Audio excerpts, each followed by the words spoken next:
know where the treats at. Is this the passing of the torch, right? Is this what this signifies? It comes down to that front office and what they feel is most important. The champ is here. We've touched down from a higher plane. Why you landed here? We always look forward to that week because it was always intense. You know that we ain't coming back. We about to. The man, the myth, the legend, Dante Hall. My favorite player growing up was Dante Hall. I love you guys in the show, but Dante was my guy. Get to dashing because you done on the warfield.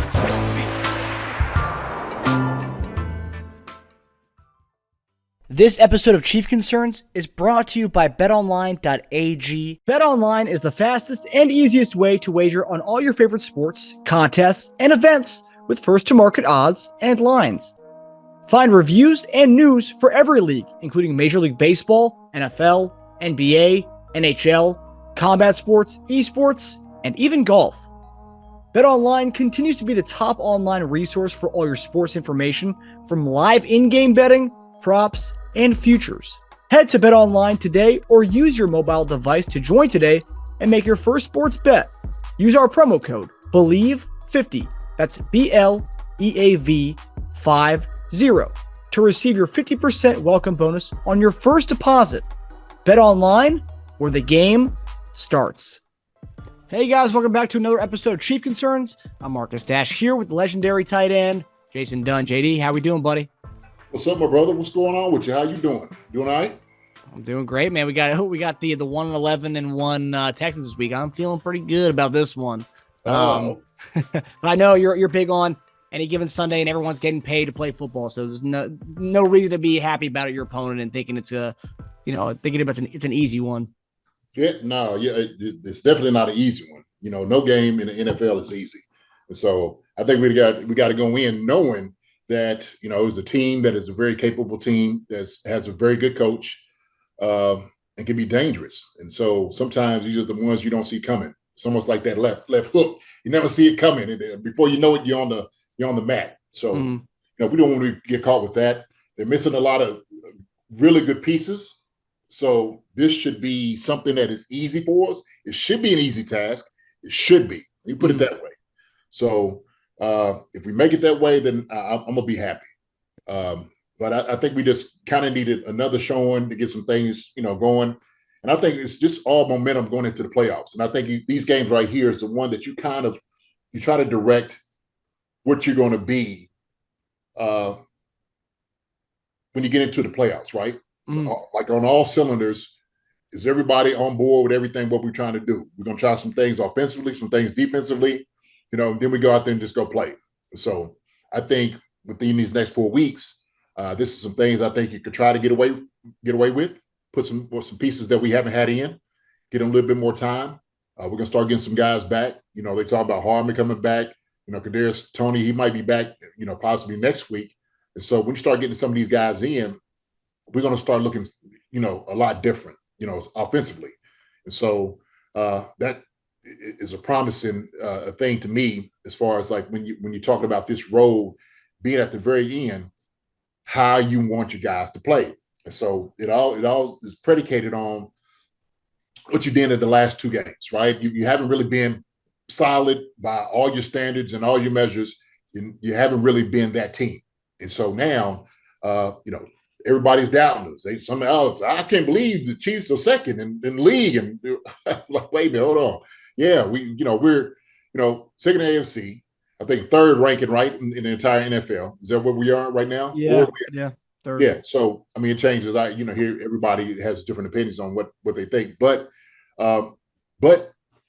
we're a very good football team, and I don't want anybody to forget about that. We are a very good football team, and so like I said before, once we get everybody back together, I think we're going to be rolling on all cylinders, and everybody else is going to be, hey, look, everybody, they go get Cole Beasley, right? And they looking to go get, Odell Beckham Jr. and they try and get everybody, OBJ.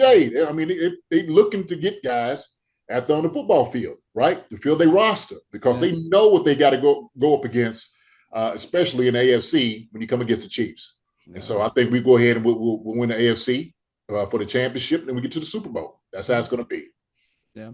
So, Well, OBJ's waiting until March. Apparently, it's the new thing with he's waiting until March to sign now because I think he realized that he wasn't going to get that big deal right now. He was trying to hit somebody over the head quick. That's what he's going to try to do, man. I think when he went on the show and he said, "Well, look, I don't need to come out here and do it." His team was like, "Wait a minute, hold on. They're fine. You ain't ready to play this year. You just want to come in and do for the playoffs and not, you ain't ready. You ain't trying to get ready before then. You just want to come do the playoffs. Hey, man, we can't use you. Ain't no sense doing that. We ain't gonna waste that spot."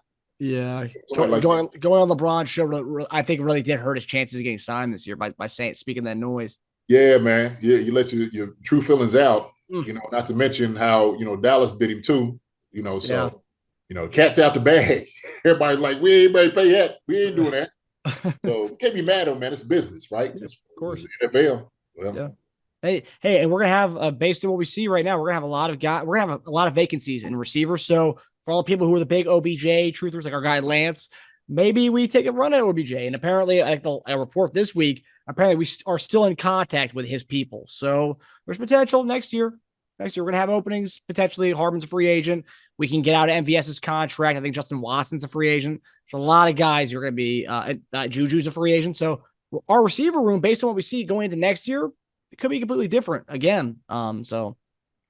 Yeah. Look, next year, we'll get on that, of course, for the end of the season. But if you think about, getting him in, sure. I think, JuJu's been very productive for us.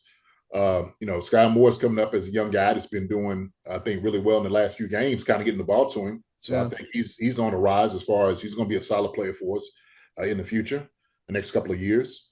And then Kadarius Toney. And so there's guys. We got some explosive guys. Then if you add him on by next year after winning the Super Bowl, then, hey, it's just like, okay, Chiefs are going to be another favorite to repeat. Yeah. Right? So you see how I'm talking? It's all positive, man. We get to the Super Bowl. It's all positive. It ain't that old gloom and doom. We're not gonna do that. Okay, we're gonna keep it positive. We're gonna focus on where we want to go, how we want to do it, who we gonna beat. It doesn't matter who you put in front of us. We're gonna take care of business. Yeah. So with the show today, we're gonna have our guy at your boy Keys coming on here to talk about some of the stuff he's been going on Twitter about and talking about Spags needs a little more criticism. And we're going to talk to him a little bit about that, about what his thoughts are on Spags and what he's seeing out there and what he thinks. So we're going to get that a little bit later on the show. We're also going to preview the game this weekend, and we're also going to talk about a few hot topics that are trending right now beforehand. And then also on Twitter, we're also going to have a little bit of JD talking about what he's seeing from Brandon Williams defensively. So we're going to have that for you guys on Twitter. So check for that on our at Concerns Chief on Twitter. So JD, before we get Keys on and stuff, I wanted to ask you about this. And you said, right, you kind of start off by saying you want to keep things positive.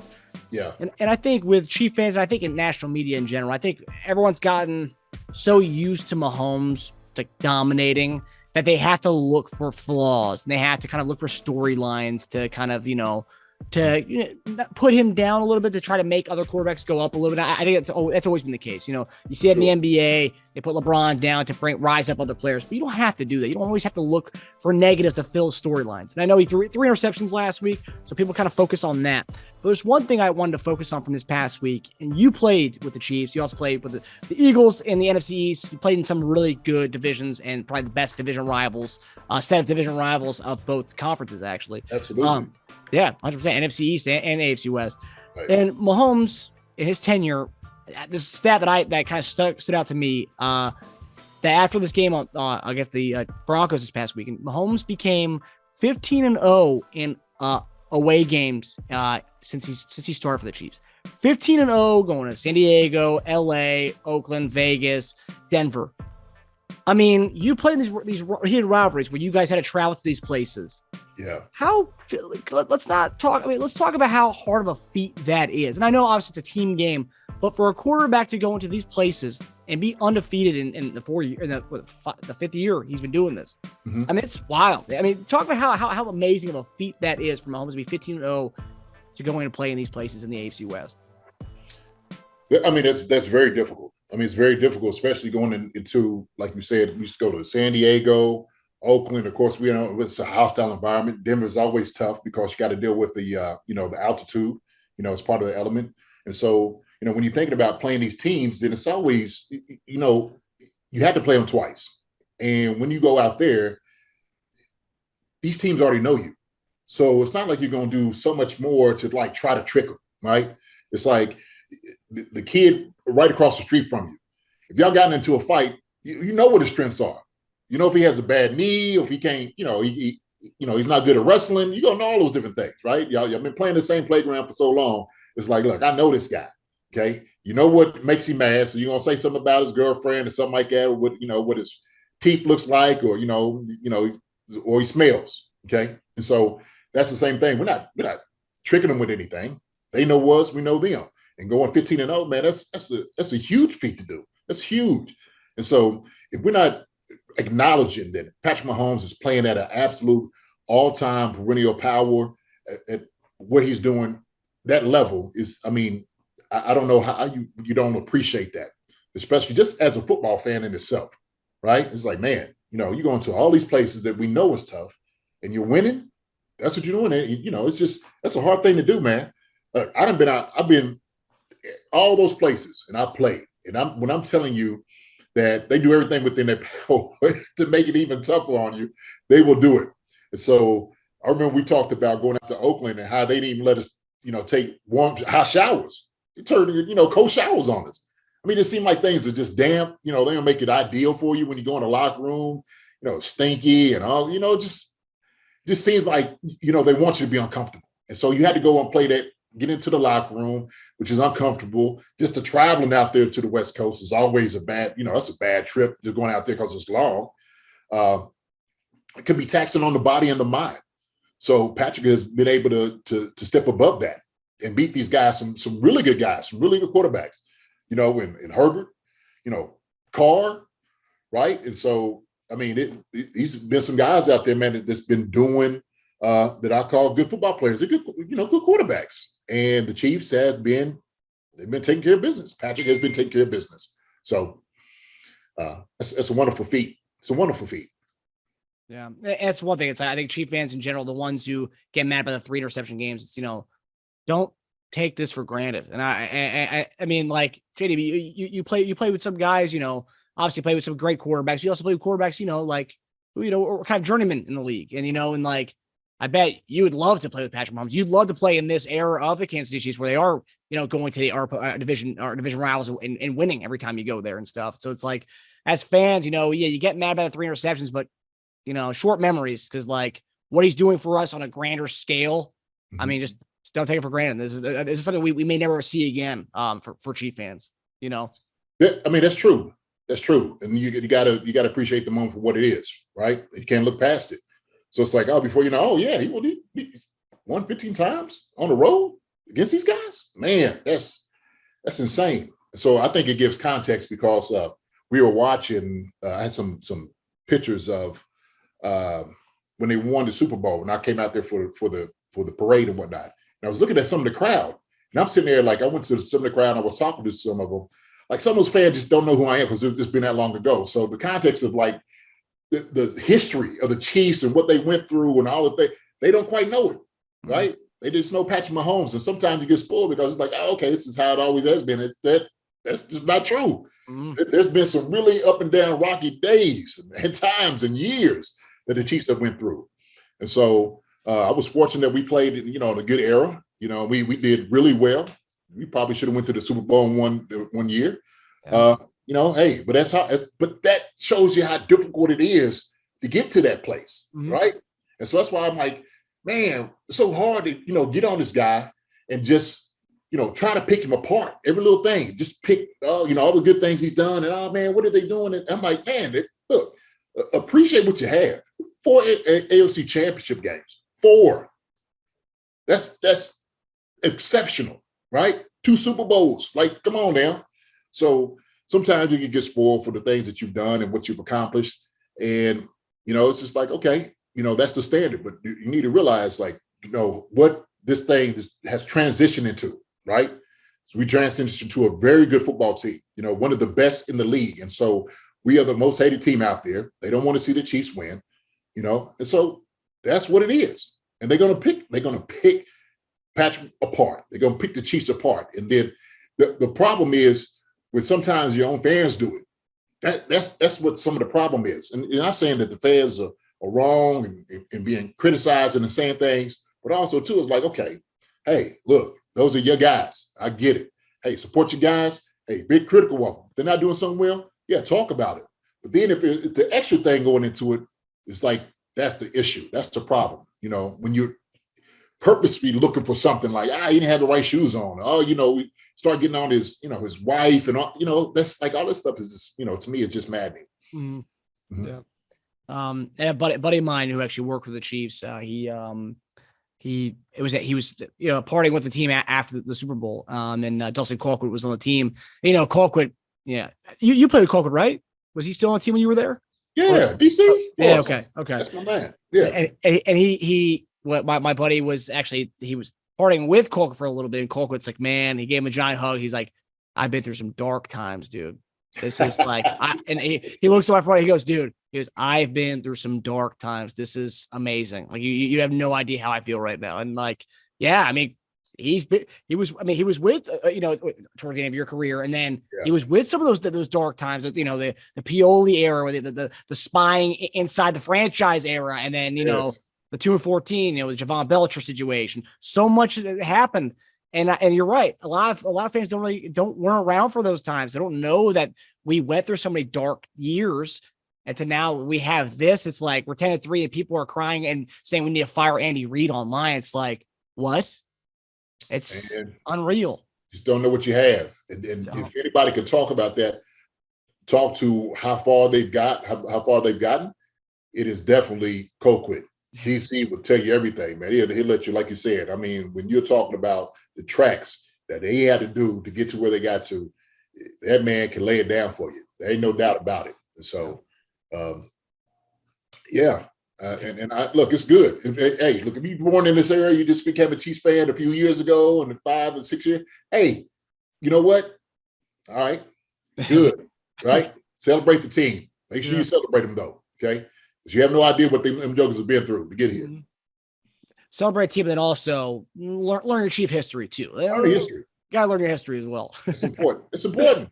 Yeah, 100%.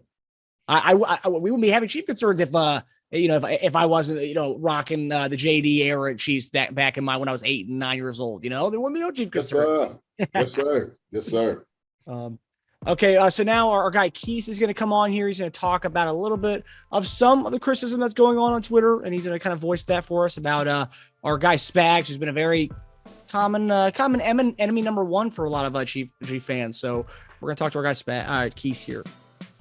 So JD was telling me a little about that you were saying you're not hearing enough criticism on Spags. And when I heard that, I was like, interesting. I was like, I feel like we are hearing. I mean, I hear, other than the few people who are saying we need to fire Andy Reid because our team's getting stale, it's like ridiculous. But I do hear a fair amount of Spags criticism. Can you kind of talk to us about, what you were saying exactly about Spags? I think actually what I was talking about with the defense is more of for me, it's not just the defense. I guess it's everything is more of a both and perspective. It's like people tend to gravitate towards others who agree with them. And so my biggest thing, especially on Twitter, is it's just like extremes. And so there's the Spags can do no wrong crowd. And then there's the Spags can do no right crowd. And it's trying to find the balance of like looking at the defense as a whole and finding the positives and the negatives. But if you're asking like specifically, what are the things that kind of irritate me about the defense? Is that where we're going? Well, is that kind of what you? Just a little bit like some of your concerns, because I know you say, sometimes these things need to be said. And to be honest with you, Keith, right. man, I love your input. I really do, man. I think you have a really fair balance how you look at things. I see how you kind of parse through everything. And I'm just like, man, he's pretty much on point. And you're fair. That's what I like about it, and that's why I actually brought you on, because I'm just like, Keith does a good job. So yeah, look, he says the criticism, and rightly so, he's being said. But like you said, I think you find a balance in between, because it's not like on either side or this side. Right. But it's like, hey, man, look, let's be realistic about some of these things, and let's just talk about it, right? And so that's why I want to kind of get into the conversation, because we were talking about some of the coaching, the aspect of it. Right. Yeah. And so I think what I was asserting was that, when any coach that puts in, their system, defense or offense, what you try to do is you try to make sure that the piece that you're putting in is going to be able to perform, right? And sometimes the pieces that you have there may not be up to par with what you want, especially, that's why sometimes these guys they're interchangeable. Guy gets cut, he gets released, we're still looking for guys to kind of fit that scheme of things. And so I've been kind of alluding to saying that there needed to be a change, somewhat on the D line. I think we just needed a little bit more of that oomph, that little bit more of that spark. Right. Some other guys besides just Chris, and we know Chris is going to come in. He's going to play exceptional, right? I think Kalafis has been doing a decent job these past few weeks of coming in and, just kind of being a high motor guy, just being relentless, trying to get the ball. Frank has been showing up every once in a while. I think Sounders has been doing a little bit, but also too is being my criticism has been where we haven't been as stout against the run, where sometimes it seems like the D tackle is getting pushed on, the linebackers, it could be anybody, but sometimes the linebackers are not able to make the plays. So is it a personnel decision? When I'm sitting there saying the personnel, not necessarily the coach, but personnel wise, the strength may not necessarily be there, right? So, yeah. I think one of the questions was, and I think you said something about, maybe it was you, that Spags' scheme is working. People are in position. mm-hmm. It's just a matter of they're not making plays when they're in position, and then it kind of becomes, I don't know about how you guys feel, but it seems like the whole time Spags has been here, maybe into the Sutton era, going back that far, but it seems like we've had an issue each year with tackling. And I know that can be a big issue throughout the NFL, but there certainly are some teams that seem to be pretty good at tackling. And so I know we kind of got into a discussion of, is that a coaching thing? Is that a player personnel thing? And I guess from my perspective, it seems to be like most of the defensive unit. And so for me, if it's most of the guys, it's a coaching thing. But, again, it's kind of a both and thing. So, every defensive coordinator, every coach, and you would know way better than me, I'm just a fan, but everybody has strengths and weaknesses. Spags is a smart guy, but he has weaknesses. Andy is a brilliant Hall of Fame coach, but he has weaknesses. And so it's like, there's some people that if you start pointing out any weaknesses, they get angry and defensive and just want to default back to, well, we're winning. And while other people are like, we're just pointing out weaknesses. Yeah, we understand we have a good team. So, yeah. But yeah, I mean, to me, it's tackling, it's attitude, to be honest. Like preseason, I thought our attitude was way different. Like I thought we were going to be more of an enforcer type defense. Guys weren't going to be afraid to lay the lumber. Not exactly like the Titans, but getting closer to kind of that Mike Vrabel, we're going to make sure the offense doesn't want to play us today type of thing. Yeah. And so I think those two things to me have kind of been a letdown. Yeah. And I agree with you, man. I think these last two games, it glaringly has been that, right? It hadn't necessarily seemed like that grit was necessarily there, right? Like that toughness. So it's almost like, like a bully going in, like you already know, like you have to have a mindset that you're going to destroy a team. You got to come in, like you're going to be wrecking shop. That's what it has to be, right?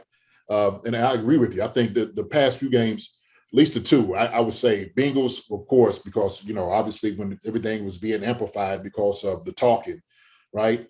And when I seen the first drive, I'm sitting there thinking, where's it at, right? Where's the, no holds bars, biting glass, like, oh, we're going to tear you apart, type of attitude. And he didn't see it. And didn't see it. So, I don't know what that was. And then all of a sudden we get into, the Denver game. And it was like, okay, we know we're going to beat Denver, right? It shouldn't even be in a contest. Matter of fact, it wasn't the first, half. We put up the points. And then it came into, well, you know what? Okay, they get the ball back. These guys are not going to score, right? And then before you know it, Judy's he's in end zone, right? It's like, wait a minute, hold on. What? They only gave him life? So what happened to like their killer instinct on the first half of doing it, right? And so now I agree with you. I agree with you. And so I think, man, the difficulty of it goes, and we're just kind of talking about like the tackling aspect. I think that in itself is like, that's the player issue. That's what I think. I think the tackling goes into, that's attitude too, right? I mean, that's one of those things like it's technique, fundamentals, run through the guy when you're making a tackle. Like you can't come up and try to hit, Sanjay Piran or anybody, you can't come in tiptoeing. You just can't do it. I don't care who it is. Any back in the NFL, when you come in tiptoeing, you are looking to get ran over. That's what's going to happen. And so if guys play that way, which I don't foresee them playing that way when they get to the the playoffs, I think sometimes things become stale. Like when you do start winning, it is just like, okay, then it's like, hey, we could show up against these teams. Well, the Bengals ain't a team we could just show up in and just not do. But I think the Bengals was one of those teams that the Broncos was one of those, we just kind of showed up, was like, okay, we know we're going to get this win, right? And so everybody, we could go 27 points, everybody did like this, right? So I agree with you. I do wholeheartedly.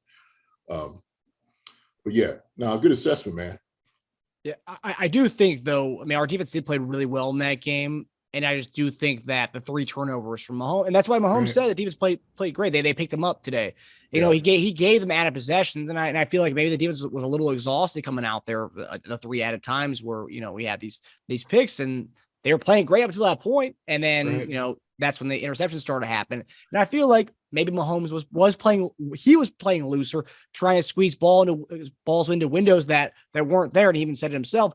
Maybe that was him. He was playing loose. Like, we got this lead. Let me try this. It's like an NBA player when teams are up by 30 points in the third quarter. I'm gonna go down here and chuck up a 3 for like a deep 3. It doesn't matter if I miss it. I mean, we're already up 30. So I think Mahomes was kind of playing looser in that respect too, and that's also why they got more possessions, more chances to be on the field, and and make it a closer game. Yeah, so I mean, I'm there with that, and I also think too, using the NBA references, one of those things too is talking about tackling.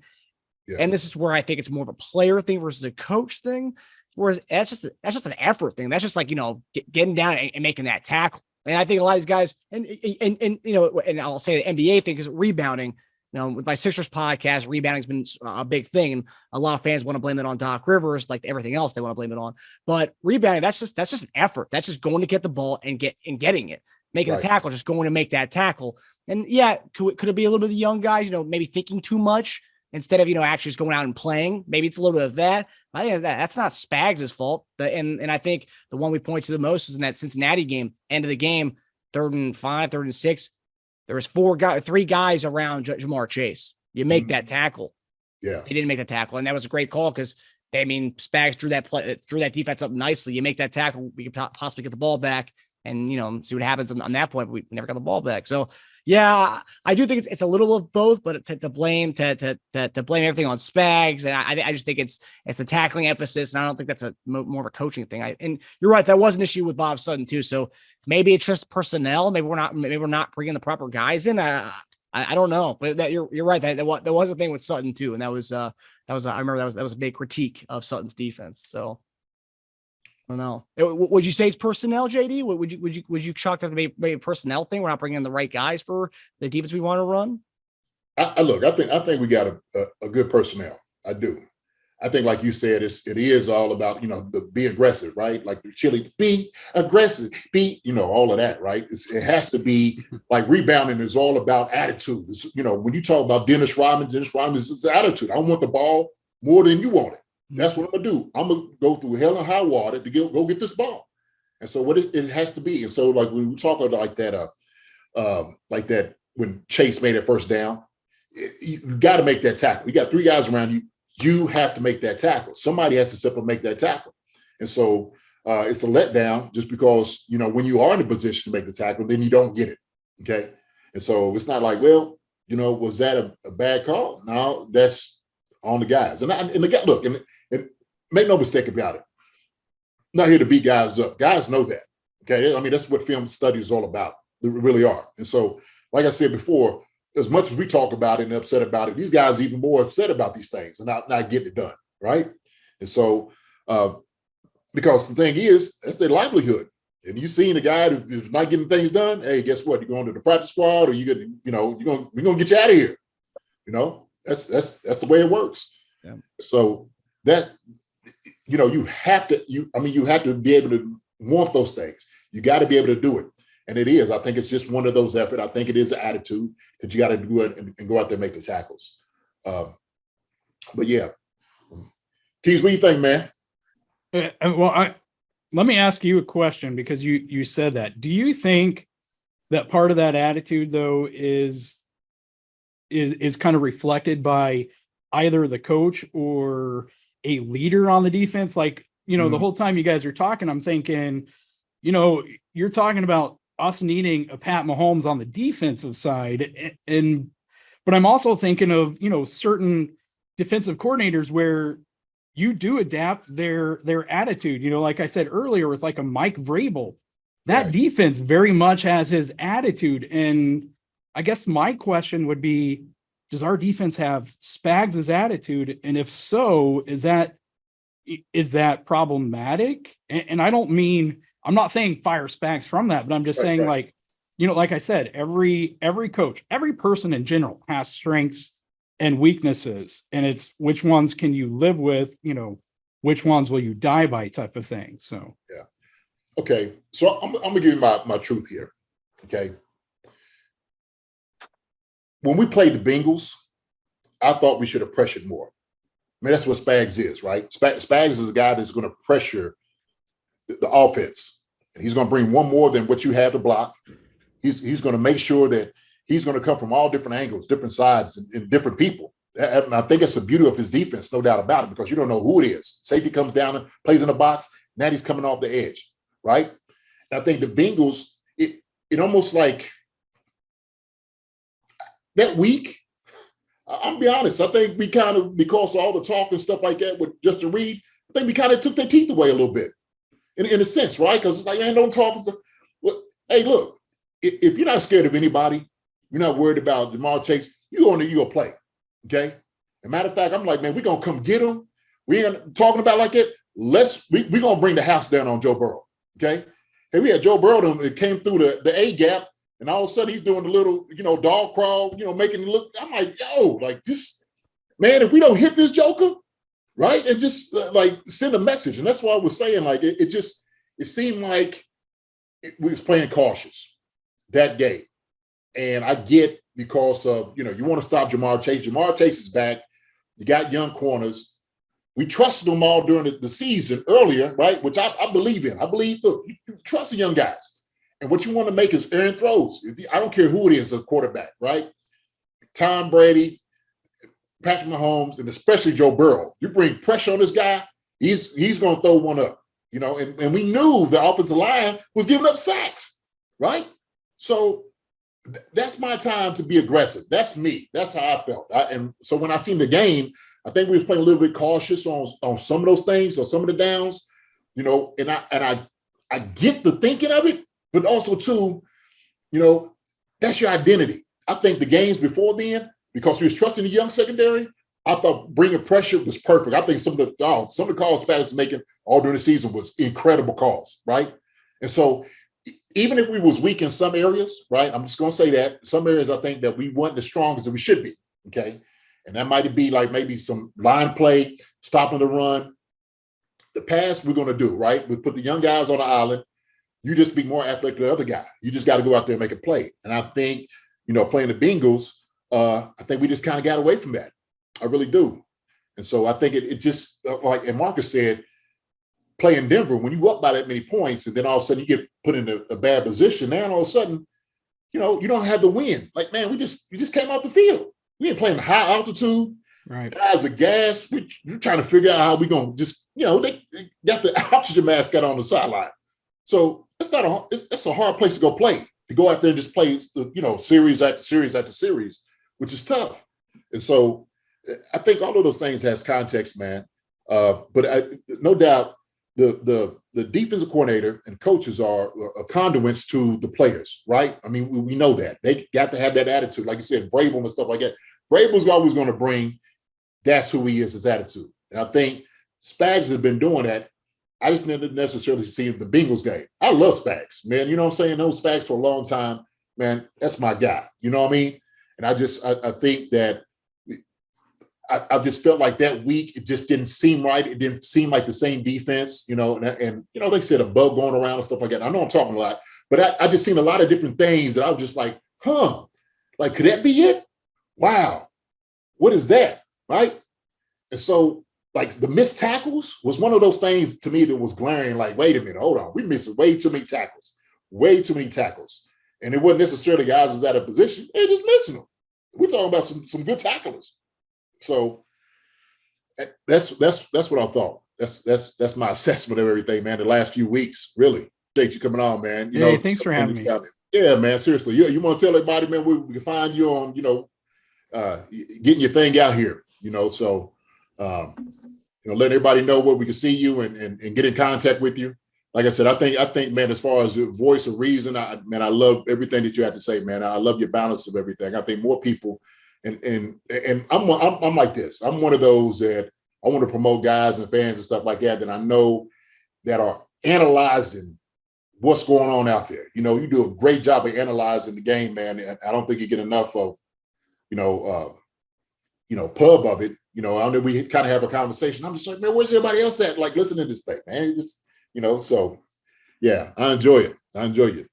And me too. I don't know if it's always the best. I have my emotional moments, and then I have my more rational moments, rational moments more Monday afternoon, Tuesday, but I try to at least bring everything together and see everything from as many sides as possible, which is why I appreciate your guys' perspectives and other people's perspective. I might not agree, but at least makes me think and be more critical about my own perspective. So, I mean, even talking right now, you guys have challenged me a bit, so I enjoy that. But I do a show with my partner. We co-host a show on RGR called the Roguehead Huddle. It's for members only, though.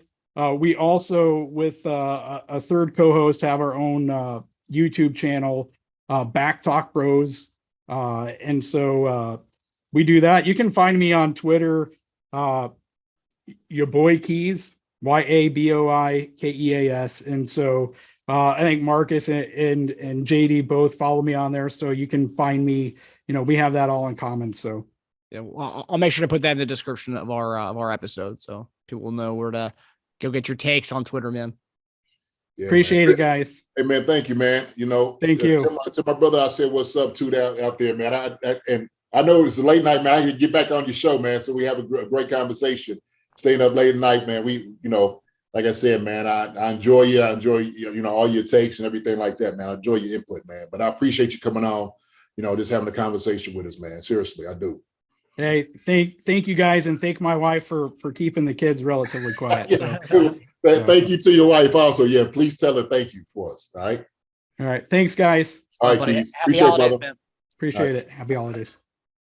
I always love our other content creators, and it's nice, that, we can, have others on here and spread the word, because I think, I think we've done a fantastic job in trying to spread the love with all our other content creators, because, you know how I feel about this. So there's certain content creators out there in the Chiefs world who don't like spreading the love. And so we try to do our part. We try to do our part to make sure we give that out to everybody.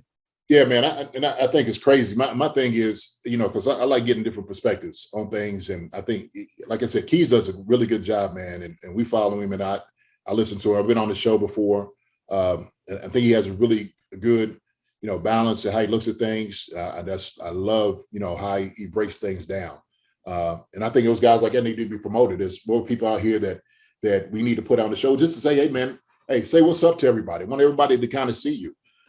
Even with, number of people that we have on it and who's going to come on it, I want everybody to see everybody, because I think that's important that, we are showing everybody and we interacting with our fans. We interacting with, our friends. I would call these guys, podcast friends and stuff like that, right? Doing shows. But I think it's important. So like we do, with other people, that's what it's all about, right? That's what it's all about. There's other shows that kind of do, that's fine, whatever. But to me, man, I want to interact with the fans. I want to see what they have to say. I want to talk to them. So, no, it's a beautiful thing, man. Yeah, we love our Chiefs Kingdom content creators. We love them. We love them. Pretty good, yeah. So as we get to our next topic, this is one that kind of plays off defense too, because so kind of firing off what Keys was talking about with Spags. Is kind of the turnovers, and obviously we talked about the Denver game. That's going to be the big thing. We talked about the turnovers, and this is kind of something that struck me. It's our total giveaways versus total takeaways. Okay, so the stats here. So we rank 27th in the league in total giveaways. Mahomes is 11 interceptions, which is third most in the league, tied with Josh Allen with also 11 interceptions. But then we have 8 fumbles. So in total, we have 19 giveaways. So you talk about all the special team fumbles we've had, some on offense as well. And then you go to defense. We only have 14 takeaways. So meaning our turnover differential is -5. So we've given away the ball 19 times. You've only taken it back 14 times. And that ranks 28th in the league. And the crazy thing about that is all the other teams around us are teams that are pretty much eliminated from the playoffs. I think most of them are. You got the Rams, you got the Saints, a bunch of other teams that shouldn't even be. Yeah, Colts, Saints, Rams, Texans, us. That's how it rounds out. So, which is wild to me, and it shows how good Mahomes is that he can overcome this being a -5 in the turnover differential. But I want to ask you, hearing that the turnover differential and hearing that we are at the bottom of the league with a bunch of teams that are eliminated from contention already, how jarring of a stat is that? And is that something that can be corrected? Yeah, man, that's not good. That's not good at all. And can it be corrected? Absolutely. I mean, one thing that you have to do, you got to emphasize, you got to take care of the football. That is very important. I mean, that's everybody's livelihood in their hands is that oblong ball, big skin, that everybody needs to hold on to. They need to take care of. That is life in the NFL. And so you can't just be flipping about and not thinking this thing is important, because it really is. And I think it goes into kind of what Keys was talking about, like being more aggressive. And so I think when I see us being a little bit more aggressive, that's where you start seeing a little bit more turnovers. That's where you start seeing more errant throws. That's where you start seeing things up in the air guys can go get. It's almost like McDuffie was being, on Chase, he's being aggressive, get a turnover, what they call, the holding on it. Ticky-tack call, but it was a turnover. And so I think if the young guys do it on the outside, man, which I'd rather than be aggressive, there's going to be more turnovers. But it also has to come from the pressures, right? It has to come from getting to the quarterback. And that's some of the things that we've been getting pressure, but we need to start getting sacks. We need to get a little bit more errant throws. And so all of that plays a part into everything, right? Obviously, we know the turnovers have been coming from, the fumbles from some of the guys and the interceptions from Pat. I mean, Pat threw 3 this last game. So I know our things went skyrocketed and went up, right? If he didn't throw the 3, no telling what we would have been, to be honest with you, right? I mean, let's just be real. But special teams, the little, muck punts and what are we doing, right? Securing the football. The guys kind of fumbling and, Travis has never done that before. So I think it's just one of those things that it's almost like a bug. It's like the flu. You start, passing this thing around, fumbles and stuff like that, everybody's going to catch it. And before you know, it's not that important. It's like, wait a minute, hold on. We need to take care of the football, period. And we need to start taking the ball away. That's only going to come through aggressive play. That's what it has to be on defense. And so we got to find that.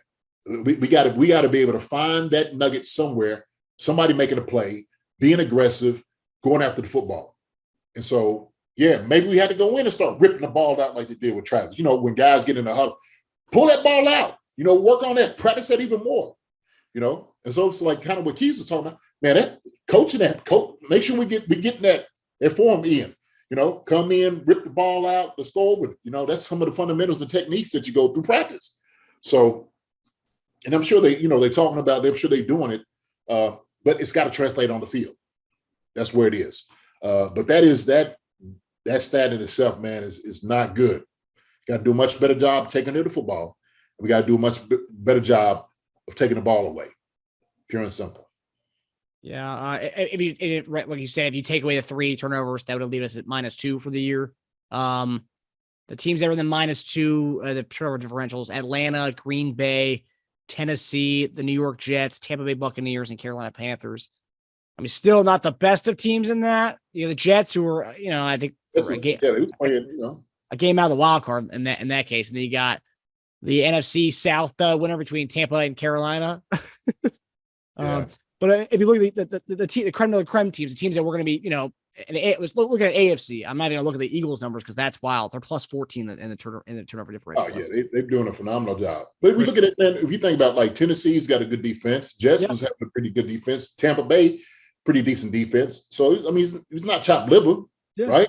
I mean, but there's still that aggressive nature of going in and trying to get the ball away, right? Ripping it out and just being, you know, I'm telling you, just running through a guy, you know, dislodge the ball with your helmet, with your hat, everything. So all these things got to be, you know, personal. You're going in, you got to make sure this is what you're trying to do.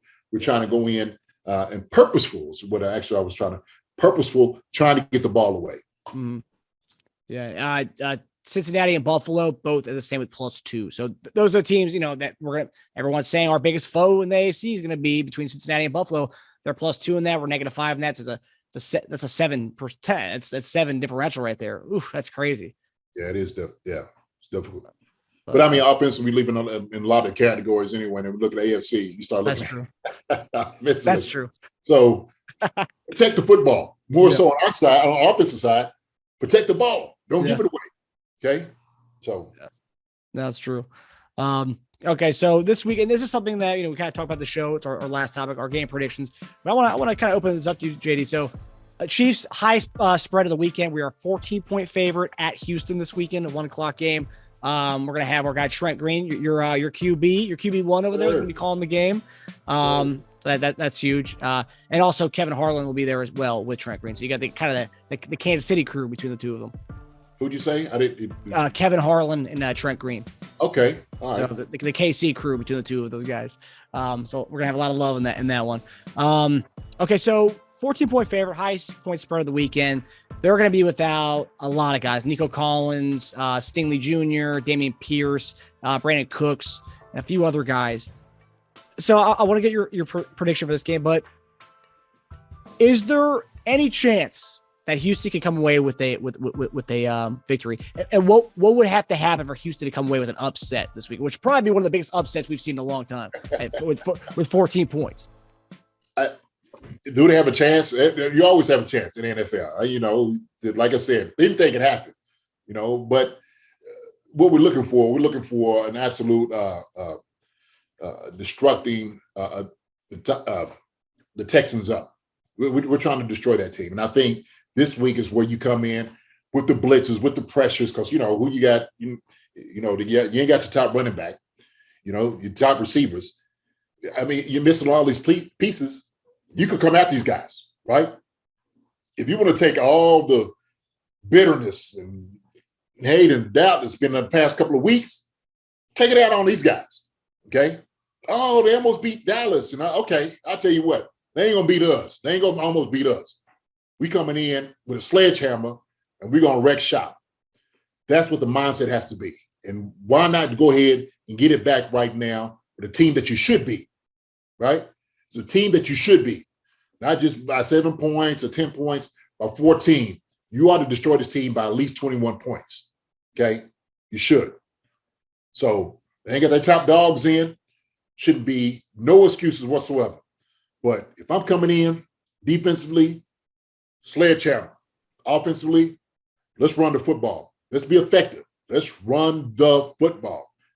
We can throw the ball when we need to, but let's work on some of the things that we need to get better at. That's how I look at it. So, hey, don't take the foot off the pedal. Give them everything. Give them everything you got. Give them everything you got. So what's your prediction? Score my prediction. So my prediction. So, you know what, man? I always want to give a team 10 points, at least 10. You know, you should find yourself at least get 10 points. I think Houston gets 10 points. The Chiefs, we're going to be at 31. 31-10. That's my prediction. So a good beating, but not a bad enough beating where we see Chad Henne coming in the game. Chad might come in. Shoot, he's 10-31, man. I mean, you gonna run the football. He can hand the ball off. we ain't asking to throw the ball, but don't push the ball down the field, Chad. Hey, that's what right there. There you go. Work on that in practice this week. Hand it off. Right? Nothing against Chad, but you know, maybe we warm his arm up a little bit. Maybe get a little couple throws down the field. Yeah, why not? Yeah, I mean, with this way the AFC race is going, that looks like Chad Henne's not going to have a Week 18 game to come in there and do his thing, because it's going to go down to the wire. That's how close us and Buffalo are for that first seed bye. Yeah, I haven't seen. We got an easy road. We ought to win these next few games easy. We should. The way I'm looking at it right now, we're gonna finish up, man, 14-3. Yeah, I'm gonna tell everybody 13-4. Everybody thought I was crazy. You know, maybe 12-5, and it might be 11-6, maybe with the new. I'm like, man, what are you talking about? Yeah, you forgot who we had at the helm. Have y'all forgotten? Yeah, right. But that's part of the hate. Yeah, so I think it was more so not who we don't have. It was the fear of other teams in our division specifically being so much better. Everyone thought the Raiders were going to be significantly better. Everyone thought the Broncos were going to be significantly better. Chargers probably right around the spot. Everyone thought they'd be overhyped every year like they are, and kind of in the middle of the pack like they usually are. But we didn't see a lot of leaps from those other two teams. But I get that. But I think we play up to the competition. We're still an elite team. That's the thing about it. So everybody's chasing us. They're getting all the pieces to beat the Chiefs. That's what they were trying to do, right? Oh, yeah, you got to tell Rick what they're going to do. But shoot, you still got Kelce. You had JuJu. Harmon was still here. When you got MVS. So, hey, still guys can do something. CEH was here. Yeah, McKinnon. We got one of the best offensive lines. This had started. So I'm just like, let's start there. How about we start there? Okay. So. It should be a game we're not worried about it at all. And hopefully it's a game based on what we saw last week. Hopefully it's a complete game, not just one of those games we come out firing and then, kind of stall out a little bit. Hopefully we learn from last week and kind of go complete game with this Houston game. So let it be a practice for a complete game shutout maybe.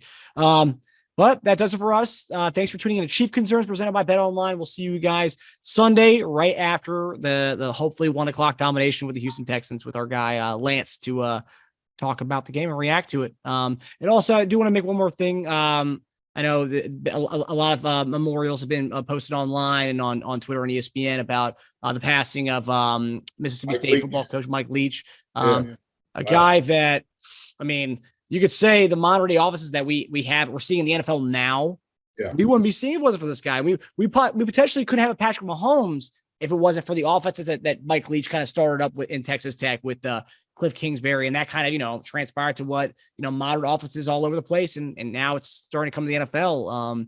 And so, Mike Leach, brilliant guy, hilarious guy. And, it was a big loss to the football world. JD, you want to say anything about that?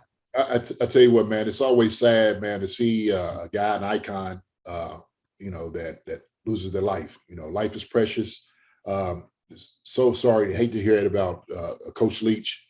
He was one of those guys, man, like you said, an innovator. I think air raid offense, he was one of the guys that came in. I mean, that's a brilliant concept of how he just brought it in. And a lot of guys just fed off of it. And his tree, how it branched out and expanded. And so guy like that, man, you got to celebrate. I think they were even saying that maybe his threshold on his record may not get him into maybe like the So the College Football Hall of Fame, you need to have 60% of win percentage, and he's 59.6 or something like that. Yeah, man. I think those exceptions had to be made, especially somebody who's an innovator, right? Will change the game with what he was doing. And so my heart and my thoughts and my prayers go out to the Leach family and everybody that he touched. Everybody's better for it for the interaction with Mike. He's a soundbite guy. That's, and you just hear the things he used to say, man. He's just always funny, always on point with things. Love him or hate him, man. He was one of those guys like you just couldn't take your eyes off of, man. He was one of those guys you always had to listen to and hear what he had to say. He was just that guy.